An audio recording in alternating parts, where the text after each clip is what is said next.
पिताजी का उद्देश्य होता है मेरे बच्चे निष्कलंक रहे, निर्दोष रहे, कोई भी व्यक्ति उसके ऊपर उंगली ना उठा सके, दोष ना लगा सके। ये ना कह सके कि तेरे बेटी ये कर रहा है, तेरा बेटा वो कर रहा है, देखो तेरा बेटा जाके उधर शराब पी रहा है, देखो तेरी बेटी जाके उधर सिनेमा थिएटर में ऐसा कर रहा है। न सुनने पाए, और इसलिए नहीं सुनने चाहता है क्योंकि उसका इज्जत चली जाएगी, इसलिए नहीं, उसकी बेइज्जती हो जाएगी, इसलिए नहीं, परंतु वो चाहता है कि मेरे बच्चे बेइज्जती ना हो जाए, उसके कैरेक्टर में दाग ना लग जाए, उसके भविष्य अंधकार में ना हो जाए। इसलिए पिताजी का ये सोच है। पिताजी गहरी सी गहरी बातों के ऊपर ध्यान देता है, अपने वाइफ के ऊपर ध्यान देता है, तो वो हेल्दी है कि नहीं, उसके शरीर ठीक ठाक है कि नहीं, वो परिवार का अच्छी तरह से देखभाल कर रही है कि नहीं, उनको क्या जरूरत है, परिवार की क्या घटी है, क्या कमी है, किसको कपड़ा चाहिए, किसको पेंसिल चाहिए, किसको खाता चाहिए, किसको जूता चाहिए, सभी बातों का ध्यान रखने वाला कौन होता है? पिताजी। कौन होता है? पिताजी।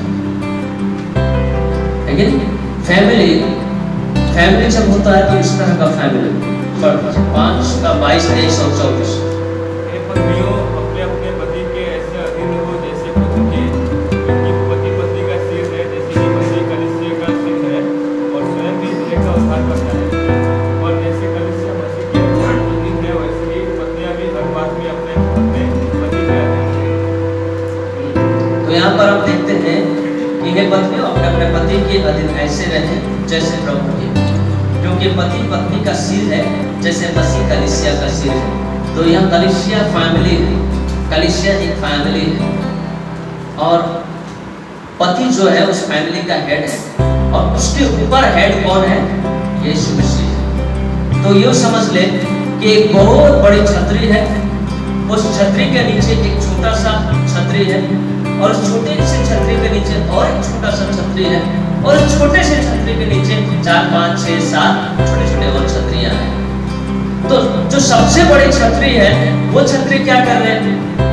उस परिवार को धूप से बचा रहे हैं, उस परिवार को बारिश से बचा रहे हैं, उस परिवार को आंधी तूफान से बचा रहे हैं। और उसी छतरी के नीचे फॉलो अप कौन कर रहा है?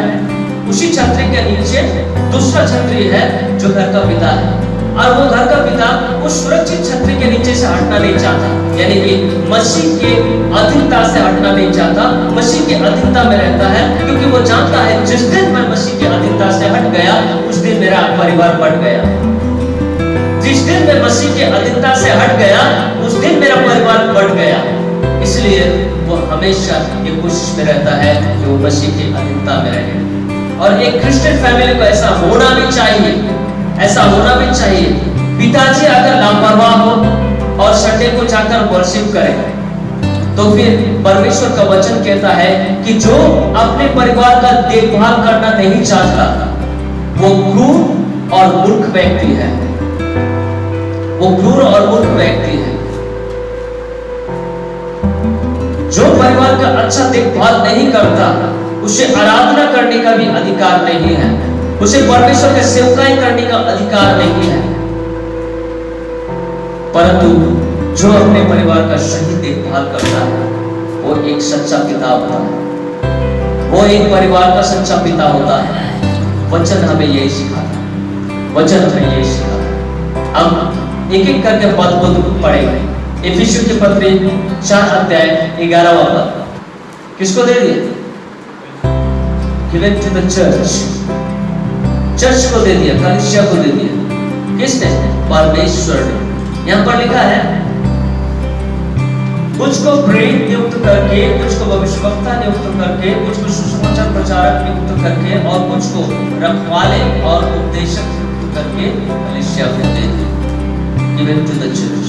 तो परमेश्वर ने क्या किया? सबके ऊपर एक प्रधानता को रखकर कलीसिया के हाथ में सौंप दिया और वो कलीसिया परमेश्वर की कलीसिया है और उस कलीसिया के अंदर जितने भी परिवार है वो परमेश्वर के परिवार है, वो मसीह यीशु का परिवार है, वो क्रिश्चियन फैमिली है। सो यहाँ पर हम देख पाते हैं कि फैमिली के ऊपर हेड कौन है? प्रभु यीशु ख्रिस्ट है। फैमिली के ऊपर हेड कौन है? प्रभु यीशु ख्रिस्ट है। और प्रभु यीशु ख्रिस्ट में जो परिवार बना रहता है, जो मंडली बना रहता है, उस मंडली की सारी सुरक्षा की जिम्मेदारी, उस मंडली की सारी आवश्यकता है, उस मंडली के हर जरूरतों को कौन पूरा करता है? पिता पूरा करता है। कौन पूरा करता है? पिता पूरा करता है। पिता सर्वोपरि है, सबसे ऊंचा में पिता है। नेक्स्ट क्राइस्ट देन फैमिली, है ना? पिता ऊपर है, फिर क्रिस्ट है, फिर फैमिली है। सो परमेश्वर ने सारी बातों की योजना करके और उसका एक ऑर्गेनाइजेशन बना करके चर्च को दे दिया, एक संस्था बना करके चर्च को दे दिया, ताकि चर्च उसको चलाए। किसको चलाए? उस संस्था को चलाए। सो परमेश्वर के परिवार में, क्रिश्चियन फैमिली में, परमेश्वर ने प्रभु यीशु मसीह को हेड बना दिया और सब कुछ, माता, पिता और सभी बच्चों को परमेश्वर के, प्रभु यीशु ख्रिस्ट के अधीनता में रख दिया।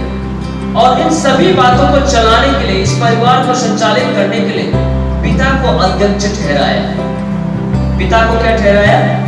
अध्यक्ष ठहराया, the head of the family ठहराया। और परमेश्वर ने सारे आदेश पिता को दे दिए कि तेरे परिवार को इस तरह से गाइड करना, तेरे परिवार को इस तरह से शिक्षा देना, तेरे परिवार को इस तरह से अगुवाई करना, तेरे परिवार को मेरे भक्ति में, पवित्रता में जीवन व्यतीत करने के लिए शिक्षा देना। ये सारी बातें किसकी जिम्मेदारी पे आ गई? पिता की जिम्मेदारी पे आ गई। और पिता इसको करने से कभी मुकरता नहीं, कभी चुकता नहीं। जो सच्चा पिता है, जो सच्चा क्रिश्चियन फैमिली है, उनके पिताजी कभी भी इन सभी बातों को करने के लिए पीछे हटता नहीं। हम अब्राहम के जीवन में देखते हैं कि अब्राहम अपने उत्तरदायित्व और फैमिली की जिम्मेदारी को पूरी तरह से निभाया है, पूरी तरह से निभाया है और उसने अपनी जिम्मेदारी को पूरा किया है। परिवार का सही देखभाल किया, परिवार के हर कटी कमी को पूरा किया, परमेश्वर की अधीनता में उसने आज्ञाकारिता में रहा, कभी भी परमेश्वर की विमुखता में उसने बातें नहीं की, कभी भी अपने फैमिली को परमेश्वर से भटकने नहीं दिया, परंतु सब परमेश्वर की अधीनता में रखा। ठीक उसी तरह से इसहाक के विषय में हम देखते हैं। अब्राहम के बेटा इसहाक, अब्राहम का बेटा इसहाक जब 12-13 वर्ष की उम्र में थे, उस वक्त परमेश्वर ने उसकी बलि मांगी। जब परमेश्वर ने उसकी बलि मांगी तो लगभग इसहाक को नॉलेज था बलि क्या होता है, उसको सब पता था। रास्ते पे चलते हुए इसहाक ने पिता से प्रश्न भी किया था। आग जलाने के लिए लकड़ी है, बलि करने के लिए छुरी है, बांधने के लिए रस्सी भी है, लेकिन भेड़ कहाँ है? उसने प्रश्न किया, यानी कि उनके पास नॉलेज था, उसको ये ज्ञान था कि बलिदान क्या होता है, लेकिन फिर भी वो अपने पिता के अधीन रहे।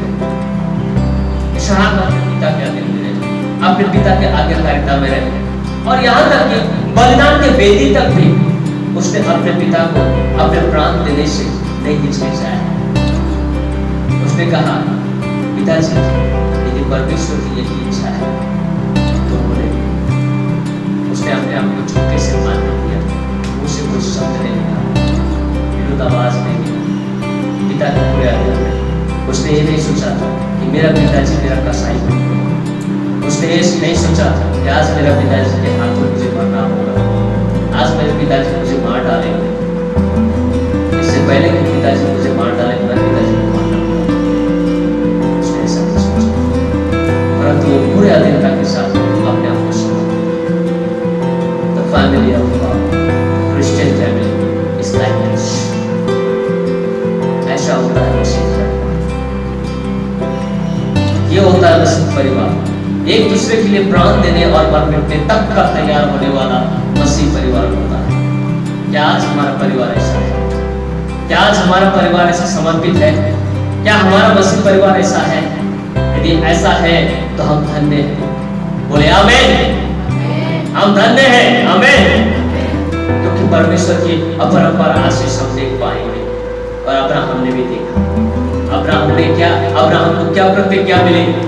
तेरे संतान इतने होंगे कि तू उंगली में गिन नहीं पाएगा, बालों की किनको को जाकर देखो, समुद्र के किनारे में जाकर बालों को लेके देखो और उसको गिनो, यदि तुम गिन सकते हो तो तेरे संतान ऐसे होंगे। आकाश के तारे को देखो और गिनती करो, यदि तुम गिन सकते हो तो बताओ तेरे संतान ऐसे होंगे। हमें नीति वचन में कहता है, नीति वचन कहता है तेरे संतान अंगूर के लता में फले हुए फल जैसे होंगे। तेरे नाती, तेरे पोते तेरे मेज के इर्द गिर्द रहेंगे और तेरे परिवार आशीष पाएंगे, तेरे परिवार आशीष पाएंगे। Hallelujah, hallelujah. This is like a Christian family. How sweet, how beautiful it is. है कि नहीं? हम परमेश्वर की अधीनता में रहेंगे, पिताजी परमेश्वर की अधीनता में है तो परिवार परमेश्वर के अधीनता में होगी, परमेश्वर के अधीनता में। और जो परिवार परमेश्वर के अधीनता में अपने जीवन को व्यतीत करता है वो परिवार कभी दुखी नहीं होता। आमेन। उस परिवार में कभी घटी नहीं होता। आमेन। मैं सच कहता हूं कि मैं कोई धनी व्यक्ति नहीं हूं, मैं गरीब हूं, लेकिन प्रभु में मैं धनी हूं। प्रभु में धनी हूं, आर्थिक तौर से मैं गरीब हूं, परंतु आत्मिक तौर से प्रभु ने मुझे सारी दुनिया का सुख और शांति दिया है। इसलिए मेरे घर पे अचानक 10 आदमी भी आ जाए ना तो मेरे परिवार जो है ना उसकी सेवा करने के लिए कतराते नहीं, सीधे बोल देते हैं भाई रूखा सूखा जो कुछ है बना के देता हूँ, शांति से खा ले, और बना के दे देता है, बना के दे देता है। ये नहीं सोचता है कि आज मैं 10 व्यक्ति को खाना दूंगा तो कल मेरे परिवार के लिए घट जाएगा। नहीं, मैं अगर 10 व्यक्ति को आज खिला रहा हूं तो कल 20 व्यक्ति को खिलाने का सामर्थ्य परमेश्वर देगा। कौन देगा? परमेश्वर देगा। मैं आपको बताता हूं कि जब मैं दरिद्र अवस्था में था, जबकि मेरा अच्छा घर भी नहीं था, झोपड़ी में रहता था और मेरे घर नीचे ऐसा प्लेन भी नहीं किया हुआ था, मिट्टी का घर था और मिट्टी भी लिपा हुआ नहीं, मुझे समय नहीं मिलता था। और उस वक्त मेरे परिवार की गतिविधि बहुत खराब थी और मिट्टी ऐसे थे जैसे बाहर की मिट्टी है, रास्ते की मिट्टी, उस तरह के थे। और मेरे घर के छत जो है वो पानी छूते थे। उस वक्त भी मैं कहता हूँ प्रभु को साक्षी मानकर कि 10 आदमी भी खाने के लिए मेरे घर आ जाते ना तो मैं उसे खाली पेट नहीं भेजा, खाली पेट कभी नहीं भेजा, भूखा पेट कभी नहीं भेजा। लकड़ी चुन के हो खाना पका के खिलाया। आज उसी का फल हमें मिला। हमें परमेश्वर ने वो आशीष दी है। सो एक क्रिश्चियन फैमिली कभी खाना खिलाने से डरता नहीं है, बल्कि खुशी होता है। सेवा करने से पीछे हटता नहीं है, बल्कि आनंदित होता है। So we should feel like this Christian family. कभी हमें चिंता नहीं करनी चाहिए। यीशु ने कहा चिंता मत करो कि तुम कल क्या खाओगे, आज जो कुछ है वो खाओ, खुशी मनाओ, आनंद मनाओ। कल का दिन आप तुम्हारी चिंता करेगा। आमीन। कल का दिन आप तुम्हारी चिंता करेगा। मुझे चिंता करने की जरूरत नहीं है, परंतु वो दिन मेरे लिए चिंता करेगा, वही दिन मेरे लिए चिंता करेगा। वचन कहता है, प्रभु यीशु मसीह का शब्द है, विश्वास करो। क्रिश्चियन फैमिली में कभी घटी नहीं होती। आज तक देखा है आपने कोई क्रिश्चियन फैमिली भीख मांगते हुए? आपने देखी है सिस्टर? एक चलो क्रिश्चियन फैमिली रास्ता ही भीख मांग चाচ্ছে দেখছেন আজ পর্যন্ত আমার বয়স 50 হয়ে গেছে, আজ পর্যন্ত আমি দেখি। ये शायद अभी बोलता है कि मैं बूढ़ा हो गया हूं, आज तक मैंने यहूदियों में से किसी को मांगते हुए नहीं देखा। आमीन। पाकिस्तान का एक मंत्री ने डिक्लेयर किया अपने न्यूज उसमें इंटरव्यू में, उसने कहा कि आज तक मैंने पाकिस्तान में एक भी क्रिश्चियन को भीख मांगते हुए नहीं देखा। आमीन। गर्व की बात है हमारे लिए, खुशी की बात है। लेकिन फिर हम कैसे कह सकते हैं कि हमारी घटी हो जाएगी, हमारा नुकसान हो जाएगा, हमारा 500 रुपए का भोजन चला जाएगा, खर्च हो जाएगा। परमेश्वर देने वाला परमेश्वर। मलाकी की पुस्तक 3 अध्याय में कहता है कि कि तू मेरी बातों को मानकर देख, मैं आकाश के झड़ोके खोलकर तुझे आशीष देता हूं कि नहीं।